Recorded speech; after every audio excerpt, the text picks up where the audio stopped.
To love yourself is one of the most important steps you will ever take in this journey of life. I will tell you the importance of self-love, and this is coming from the woman whose biggest enemy was herself. I will tell you firsthand, not loving yourself and knowing your value will lead you into a path that is not intended for you. It will leave you in a path of disappointment, dissatisfaction, and pain.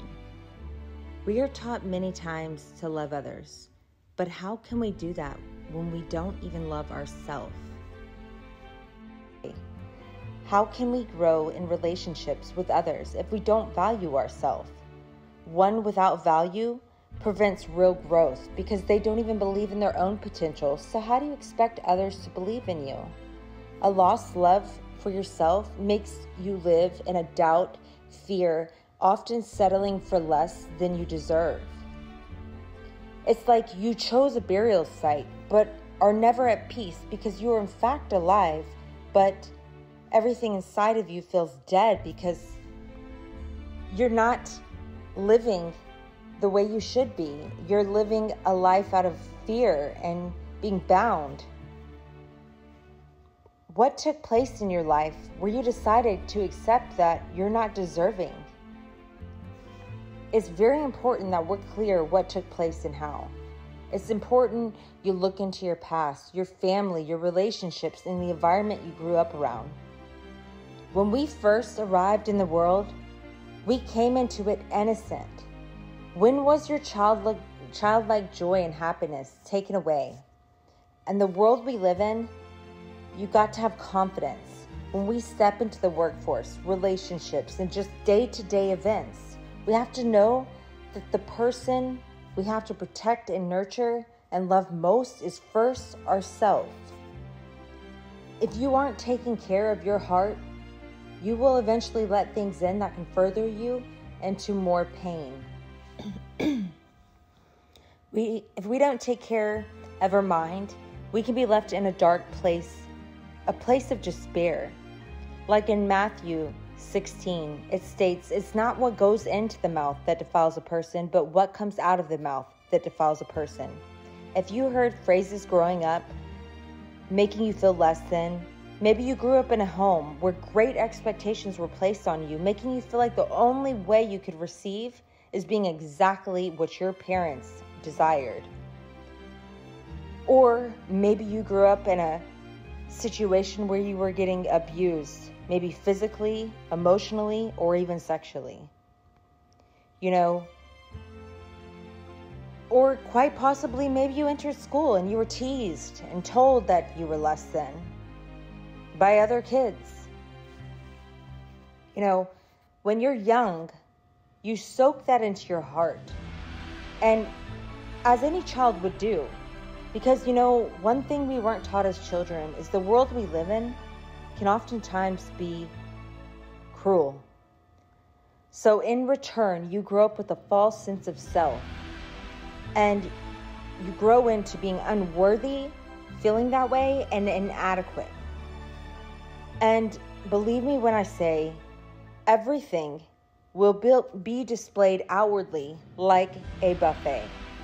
Even when you try your best to cover up, it will be displayed because in your choices, behaviors, and it will spoil something that is not meant to be.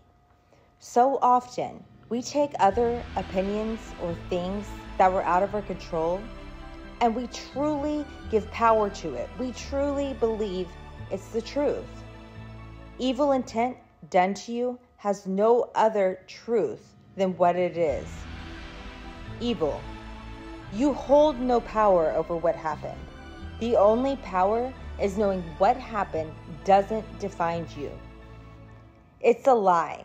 The thoughts of feeling less than that you are either feeding subconsciously or on a conscious level. Only you have the power to change it. And if you ask, God will be there to give you strength when you go to Him. But believe me when I say, just because you pray a prayer doesn't mean you sit and wait. No. It means that you have faith, and you use that faith by actually making movement. You have to go out into the world, and whatever you do, know that the one walking beside you, which is God, conquered the world, and He is in you. We've got to know this and be fearless. John 4:4. You are from God, little children, and you have conquered them, because the one who is in you is greater than the one who is in the world. You know, for most of my life, I always felt like an outsider. My circles were small, and very few people really knew who I was, not even my family. I didn't trust anyone, not even myself. You know, oftentimes I have to be honest, I wasn't living my life in a way that honored myself or even others or God. But despite that, during the most painful times throughout my life, I always knew that there was one that I could be myself with. And that person was my Lord and Savior. You know, despite me not living my life how He would really genuinely want me to, He still had mercy for me when I would genuinely go to Him with my heart. When I saw Him oftentimes show up in ways that I couldn't even describe, couldn't even say it was anything other than Him, my tears would fill up in my eyes, you know, rolling down eventually, because I was in amazement of how could someone like me get love from someone this amazing? How could He even love someone like me? To feel His deep love for me was the most comforting place to rest. And, you know, He was the only one I trusted who genuinely loved me. I struggled with knowing people loved me because I couldn't love myself. I knew, though, every bad decision I made, every bad thing in my past out of my control even, I knew He knew all my secrets that I wouldn't tell anyone. But despite all of it, He still loved me unconditionally.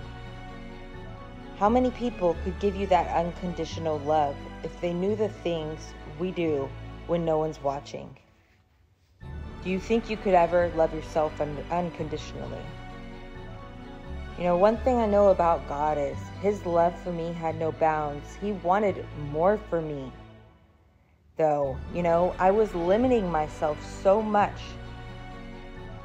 you know, by the way I felt inside. You know, everything bad in my life had a purpose, and instead of rising, I sat in my pain. What I thought I was avoiding, it was always there. It's just there because I never confronted it. What I thought was that I was avoiding so many times, it was showing up in all my close relationships. It kept finding me no matter how much I tried to escape. You know, it prevented me from opportunities. It kept me in this bubble when there's a gigantic world outside of it. I was empty because I only allowed so much into my comfort, which was inside that bubble. And anything else on the outside of it, I couldn't, I wouldn't, I just can't. And once many of my close relationships became too close and I felt seen, I would abandon it because I didn't want to be seen. And I would just start the cycle over again. And many times, if I wasn't the one abandoning it, I ended up in some very bad, abusive, hard, horrible relationships I should have never been in. You know, I couldn't build a thing. And every time I would somewhat try, the blocks would just come crashing down on me. It was this self-inflicted, empty life. So how do we change? How do we love ourselves? This may seem like the most unrealistic thing to think. How could one truly do that? Especially if you lived with this belief in yourself from a very young age. If you would like to know more, please click like and subscribe so I can make more videos touching on this subject. Much love, Jen.